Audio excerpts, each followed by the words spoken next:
Boa noite. Ai, eu quero ver um boa noite mais alto.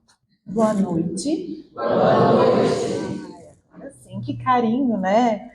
A gente que está aqui na frente é um desafio. Ter uma plateia tão linda dessa, cheia, casa cheia, né? Maravilha. Eu quero agradecer a direção da casa pelo convite. A minha primeira oportunidade, né, de estar aqui com vocês em Biguaçu, venho de Palhoça.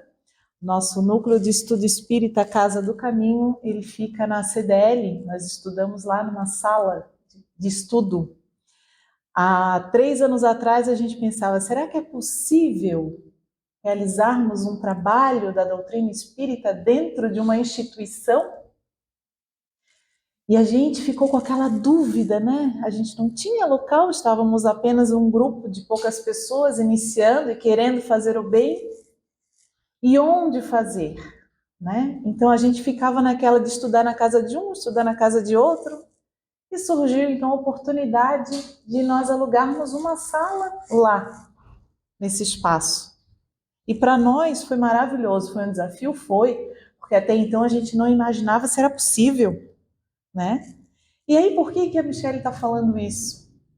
Porque às vezes a gente se prende ainda nas nossas crenças, naquilo que a gente recebeu, o que é possível e o que não é possível. E dentro da seara do bem, tudo é possível, né? Então eu estou aqui hoje para falar um pouquinho para vocês e tocar o coração de vocês. Nós estamos na campanha do Setembro Amarelo. Um mês importante que a gente fala de valorização da vida. Valorização da vida. E isso nós temos que falar todos os dias, né? Não é só em setembro. Mas em setembro é um movimento especial. Então, cada mês geralmente se comemora alguma situação, né? E às vezes até durante o mês tem várias outras situações em conjunto. Mas o Setembro Amarelo, ele é esse mês para a gente se preocupar conosco, como anda a nossa saúde mental e com o próximo. Começar a olhar mais para o lado e a prestar atenção naqueles que convivem conosco. Naquelas pessoas que, mesmo que nós não conhecemos profundamente, não temos intimidade, nenhum relacionamento, mas que de alguma maneira cruza conosco durante o dia. Sabe, aquele bom dia, um boa tarde, um boa noite, que às vezes nós não damos. Então, nesse mês, que a gente possa refletir sobre isso. Como andam os nossos relacionamentos? Então, é uma reflexão que a gente faz. E lá no nosso núcleo de estudo, que nós fizemos esse encontro na quarta-feira, das 7 horas da noite até as 10h30, nós realizamos muitos trabalhos. O primeiro deles é a gente começa com a irradiação, que a gente entende que a irradiação, o poder da oração é o poder da fé e realmente ela move montanhas. E a gente vai ver sobre isso. E aí, paralelamente, numa salinha ao lado, a gente faz o atendimento fraterno. Porque sim, apesar de nós sermos ainda um número pequeno de pessoas, nós precisamos nos olhar.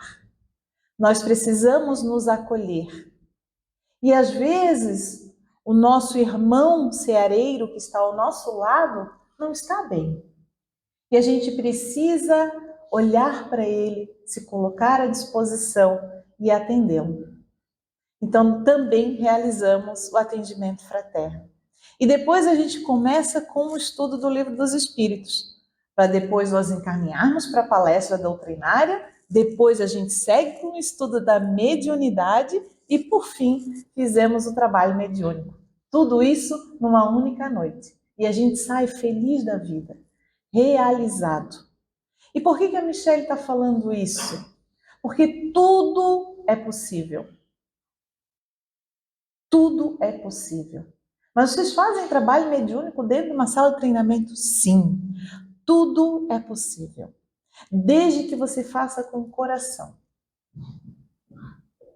Desde que você faça desejando o bem a quem está do seu lado, aos irmãos. Que aqui a gente acha que nós estamos só entre essas quatro paredes, que já é muito, somos em muito aqui dentro. Mas saibamos que essas paredes não têm limites. E que a quantidade de irmãos desencarnados é muito maior do que a gente aqui presente. Então, esse trabalho que se inicia nessa noite, e assim como os dias durante a semana, ele é para todos. Para nós e para esses irmãos.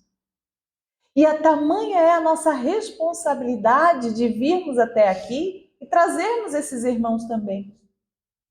Porque ao nosso lado tem vários irmãos em necessidade esperando que a gente faça o nosso movimento. Para a gente saber que às vezes aquela dorzinha de cabeça que eu estava em casa não é razão suficiente para eu deixar de vir. Porque isso é caridade. Caridade conosco, caridade com o próximo, caridade. Caridade não é só material. Caridade, muito se fala, é caridade espiritual. E por isso a gente falar desse tema tão importante.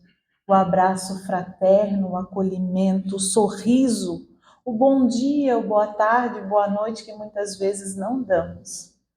E ele pode fazer toda a diferença na vida de uma pessoa. Então, hoje eu vou falar sobre o amparo espiritual nas horas difíceis. E dentro dessa campanha, a gente sabe que o objetivo é justamente identificar precocemente os sinais de sofrimento emocional e educar a população a respeito da importância desse suporte emocional. Por isso a necessidade de virmos até aqui, para nós e para o outro. Porque da forma como a gente se cuida, a gente está cuidando também do outro.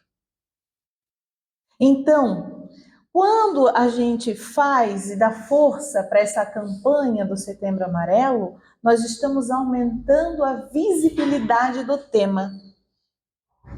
E a campanha, gente, a gente sabe que ela ajuda a salvar vidas. Há 3 anos nós estamos fazendo essa campanha, que eu vou falar mais à frente, uma campanha importante, com vários depoimentos de que realmente o fato de estar conosco num movimento salvou vidas.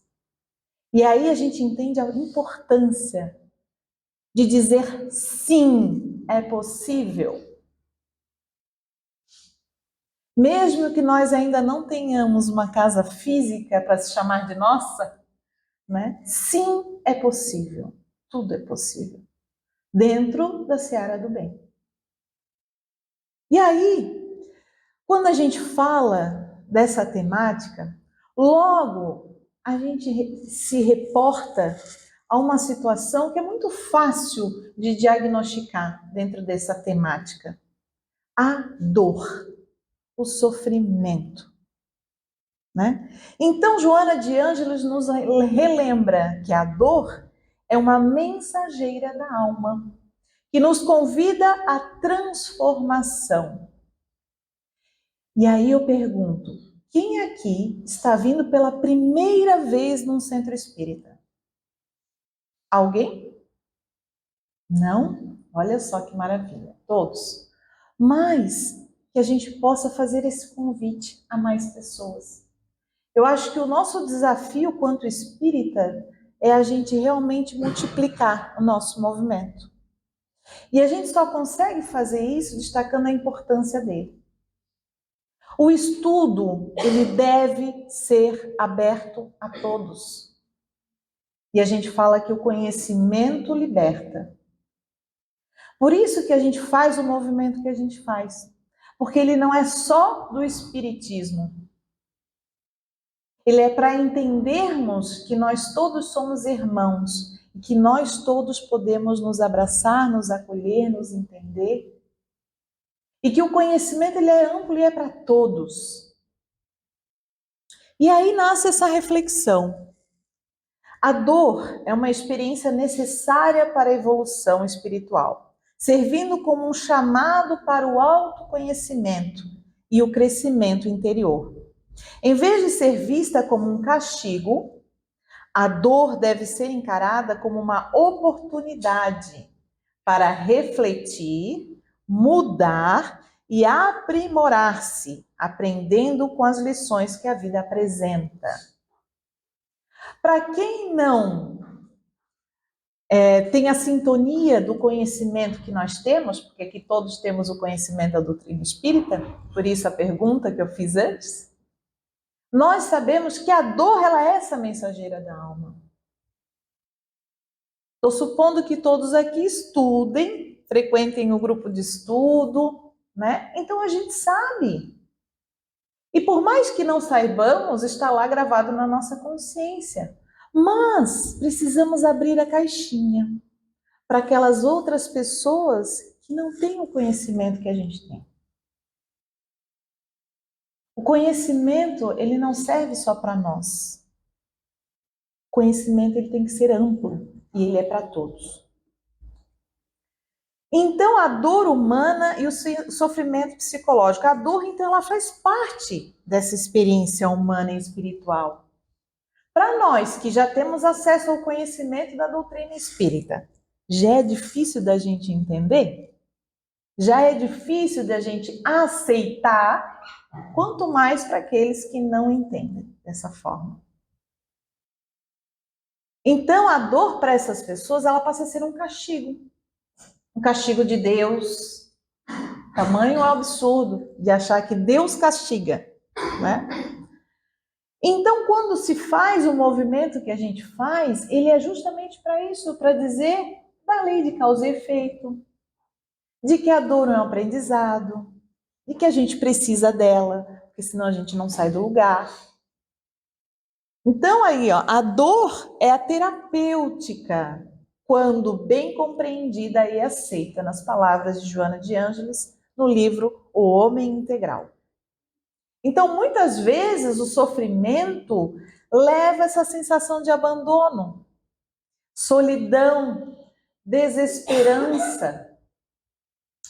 E aí que o amparo espiritual se torna essencial.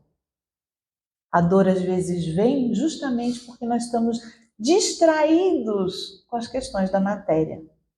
E ela vem como um alerta. Irmão, acorda. Acorda, desperta. E aí, lá na questão 459 do Livro dos Espíritos, diz o seguinte: influem os espíritos em nossos pensamentos e em nossos atos? Muito mais do que imaginais. Influi a tal ponto que de ordinário são eles que vos dirigem, ou seja, influenciam e muito, quer positivamente, quer negativamente. Só que às vezes a gente só olha para o lado negativo, como se todas as causas das nossas dores fossem em razão de uma obsessão. Só que todos aqui sabem e entendem que a obsessão, se ela vem, é porque a gente abriu uma portinha. Ela tem uma causa, nada é o acaso, né? Então que a gente possa olhar para isso. E a conexão, como dito aqui na prece pela nossa irmã, é justamente para que a gente possa receber essa influência positiva dos nossos amigos espirituais que estão ao nosso lado, nos intuindo, nos ajudando, nos protegendo todos os dias e a toda hora. Então, os bons espíritos estão sempre ao nosso lado, inspirando o bem, ao equilíbrio e à esperança. O amparo espiritual se manifesta através da intuição, da prece, dos encontros significativos, como esse que nós estamos aqui, do acolhimento nas casas espíritas, através do atendimento fraterno, dos estudos, do trabalho de passe, da irradiação e por aí vai. Então não estamos sós, né? Saibamos disso. E lá na questão 659 do Livro dos Espíritos diz: qual o caráter geral da prece? A prece é um ato de adoração. Orar a Deus é pensar nele, é aproximar-se dele, é pôr-se em comunicação com ele. As três coisas podemos propor-nos por meio da prece: louvar, pedir e agradecer.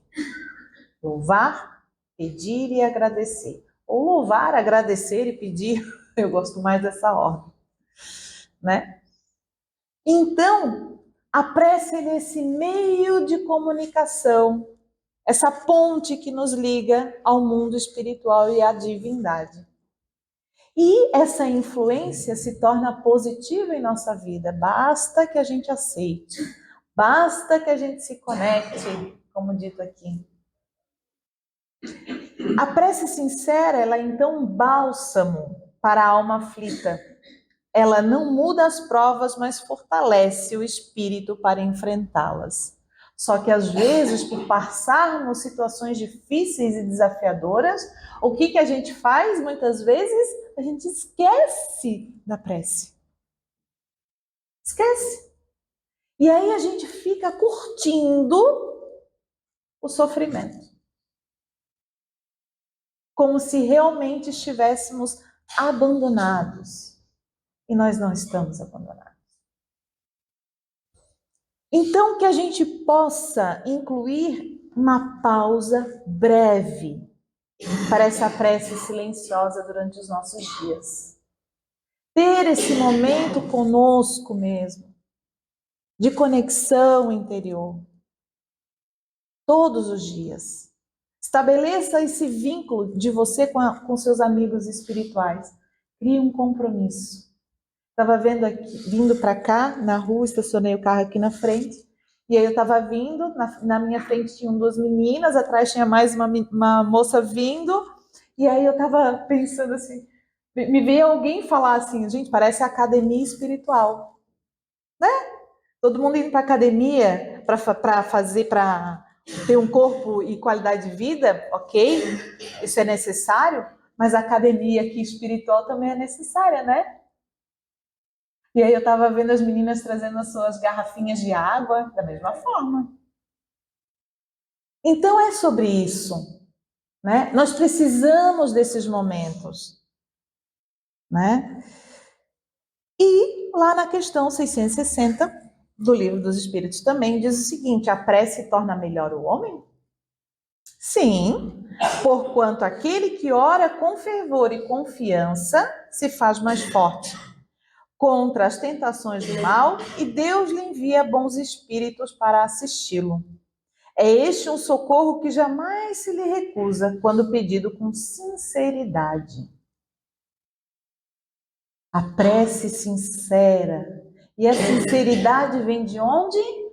Da nossa essência no amor. O amor com que fomos criados é a nossa essência. Então eu fui buscar alguns elementos, eu até fiquei triste quando eu li essa plaquinha aqui, que eu só tenho até 35 minutos, que essa palestra é longa, mas eu vou tentar ser breve. Se eu passar, me desculpa, mas eu vou tentar dar uma corridinha. Eu fui buscar alguns elementos no livro do Céu e Inferno, para a gente trazer para essa palestra. Alguém aqui já leu esse livro? Já teve a oportunidade de ler? Ninguém? Esse livro, alguns balançaram a cabeça. Então, tá bom. Esse livro, ele traz, na segunda parte, inúmeros depoimentos de pessoas que desencarnaram e a forma como aparecem no mundo espiritual. É um livro bastante interessante. Lá no capítulo 5 dessa segunda parte, a gente então traz os relatos, a Kardec, né, traz os relatos dos suicidas. E aí a gente precisa ler, gente. A gente precisa ter acesso a esse conhecimento. Por mais que saibamos para onde os nossos irmãos que cometeram esse ato irão, nós precisamos ler, tomar consciência e ajudar, né? Então tá lá, esses relatos. E aí começa com essa segunda parte, após a narrativa, né, do suicida da samaritana, o Kardec ele faz uma explicação depois da narrativa dessa história. E eu destaquei alguns trechos aqui que eu achei importante a gente falar sobre ele. A dúvida da morte, né? Quando o espírito desencarna após cometer o ato. A dúvida da morte é muito comum nas pessoas recentemente desencarnadas, e principalmente naquelas que durante a vida não elevam a alma acima da matéria. É um fenômeno que parece singular à primeira vista, mas que se explica naturalmente. O homem que acaba de desencarnar, pela narrativa, para ele a morte era o aniquilamento do ser, antes de cometer o ato. Ele acreditava que ele seria aniquilado como ser, não fosse existir mais. E tal como o sonâmbulo, ele então, após o ato, ele vê, sente e fala. E assim não se considera morto. E isto afirmando até que adquira a intuição do seu novo estado. Essa ilusão é sempre mais ou menos dolorosa, uma vez que nunca é completa e dá ao espírito uma tal ou qual ansiedade. No exemplo que ele mencionou, nessa primeira parte, constitui um verdadeiro suplício pela sensação, e aí me desculpem trazer isso para vocês, mas é a realidade, e a gente precisa ter acesso a isso. Dos vermes que corroem o corpo, sem falarmos da sua duração, que deverá equivaler ao tempo de vida abreviada, ou seja, no livro O Céu e o Inferno ele traz uma clareza imensa sobre essa questão, inclusive na Gênese também traz, que o tempo de duração desse período, pós o aniquilamento do ser, a tentativa dele pelo menos, ele vai durar pelo estado da vitalidade da vida, ou seja, se a pessoa tinha um planejamento reencarnatório de 80 anos e a pessoa comete suicídio aos 30, ela vai ter uma duração geral, tá, gente? Não é sempre dessa forma que acontece, aqui ele coloca geral de 50 anos vivendo essa dor profunda. Isso é muito, muito doloroso. Nós aqui, enquanto encarnados, nós temos o nosso corpo material que nos protege, nos blinda de muitas coisas. A partir do momento que a gente não tem mais o corpo físico, a matéria, a dor ela ainda é muito pior. Então, quando a pessoa acha que ela, aniquilando o ser, ela vai acabar com a dor, muito pelo contrário. Ela vai potencializar essa dor. Então, volto a dizer aqui nas palavras de Kardec, esse estado é comum aos suicidas, posto que nem sempre se apresente em idênticas condições, variando de duração e intensidade conforme as circunstâncias atenuantes ou agravantes da falta. Ou seja, como eu falei, de forma geral, vai ser pela duração do fluido vital, mas vai depender do espírito. A sensação dos vermes e da decomposição do corpo, aí vem uma outra questão aqui que Kardec traz. Não é privativa dos suicidas. Sobrevém, ou seja, igualmente acontece aos que viveram mais da matéria do que do espírito. E aí serve de alerta para todos nós também. Para as pessoas ainda muito materialistas e apegadas, pode também acontecer da mesma forma. Em tese, não há falta isenta de penalidades, mas também não há regra absoluta. Isso é importante que se diga, não há regra absoluta. Não há uma fórmula única e uniforme nos meios de punição. Então, fica aqui essa reflexão sobre o livro do Céu e Inferno, que realmente é algo que a gente quase não estuda nas casas, quase não temos acesso, E é um conhecimento riquíssimo que a gente precisa ter, inclusive, para levar uma linguagem mais acessível para os jovens. Os jovens, que são inúmeros os jovens cometendo esse ato. Crianças e adolescentes. O número é alarmante. Então, nas palavras de Joana de Ângeles, o suicídio não é fuga, é apenas o adiamento da dor. A doutrina espírita, então, ela não condena, mas ela esclarece e consola este ato. Aqui ninguém está condenando quem comete. O que a gente faz aqui ao revelar o conhecimento da doutrina espírita sobre esse tema é justamente servir de alerta. Alerta. Para que possamos ficar alerta. Não só conosco, naqueles momentos difíceis, mas também com o próximo. Com os nossos familiares, que muitas vezes não falam sobre as suas questões, com medo, com vergonha. Mas basta você observar as atitudes mudando, né? A pessoa muda de atitude. E você percebe que alguma coisa está diferente.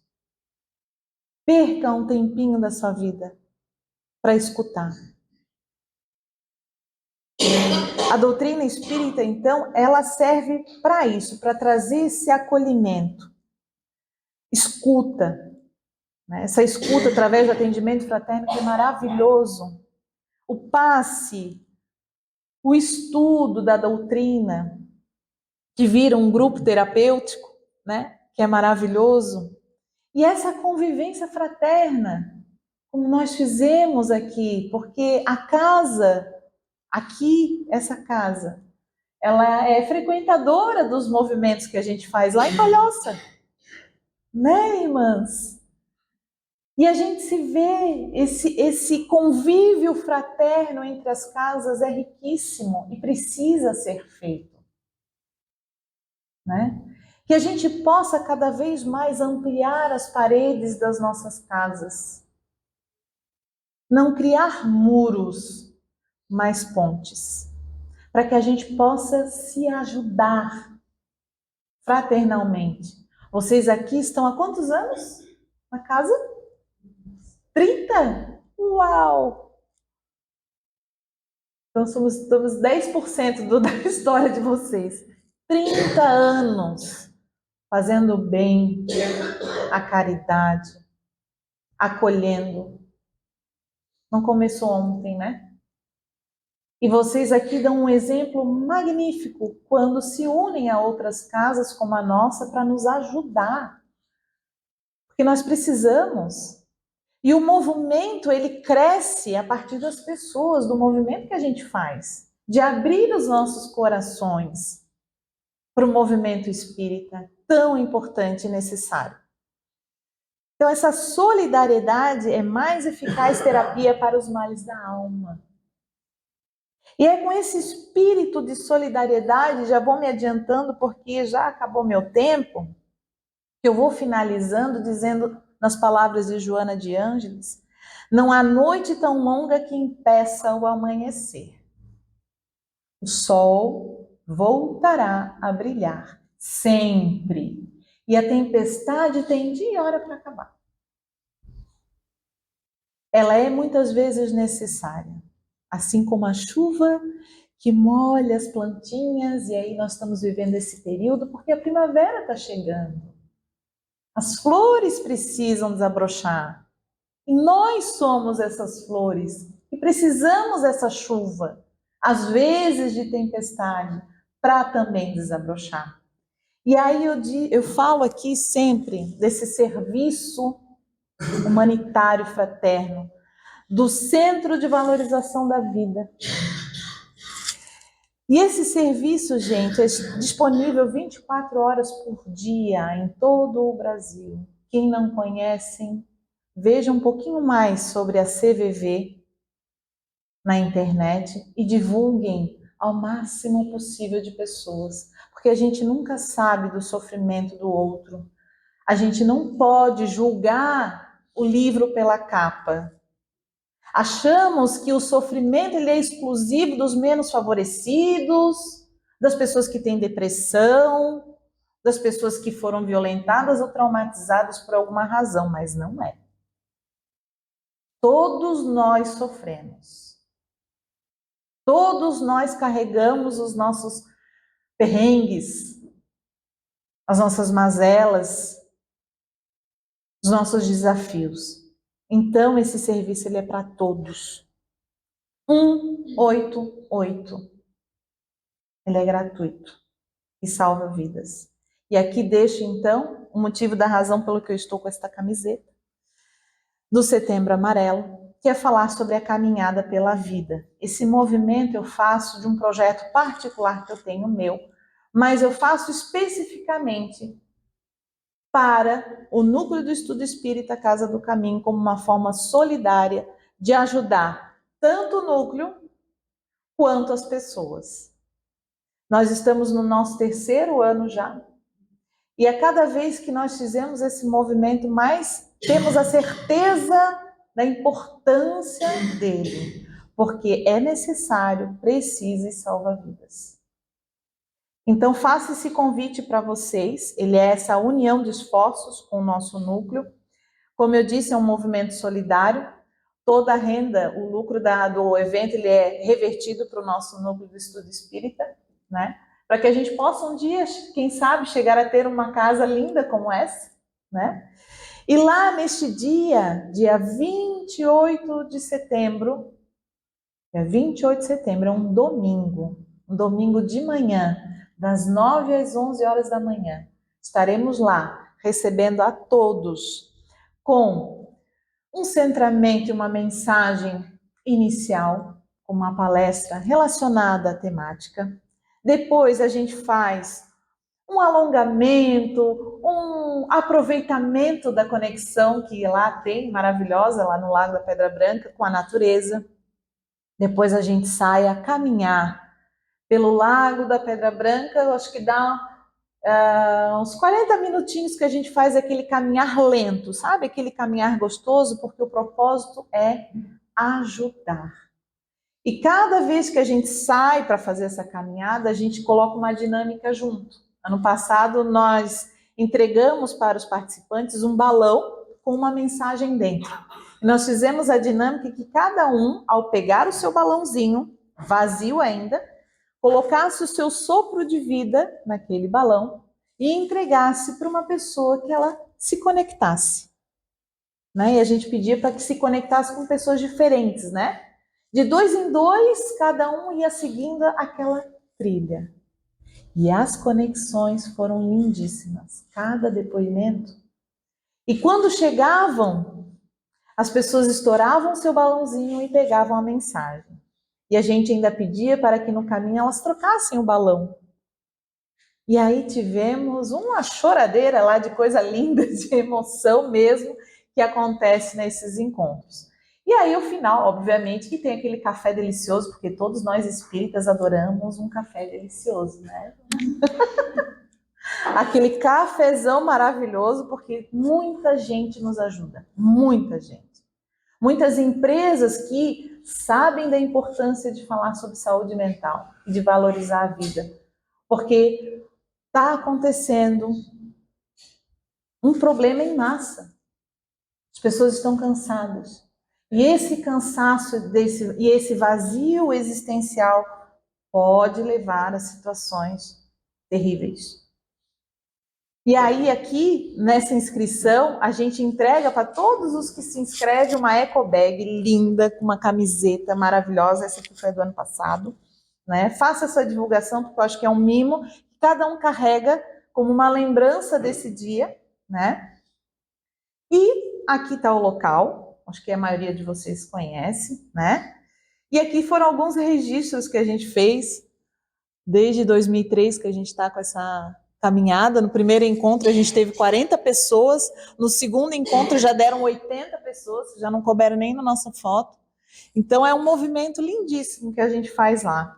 Então eu convido a todos para fazerem parte desse movimento, a nos ajudarem a falar sobre vida a valorizar a vida, a escutar, a abraçar, a acolher, a dar um sorriso, né? E fazer com que as pessoas compreendam que a vida é maravilhosa, que a vida vale a pena e que nós não estamos sozinhos. Deus está conosco e os nossos amigos espirituais também.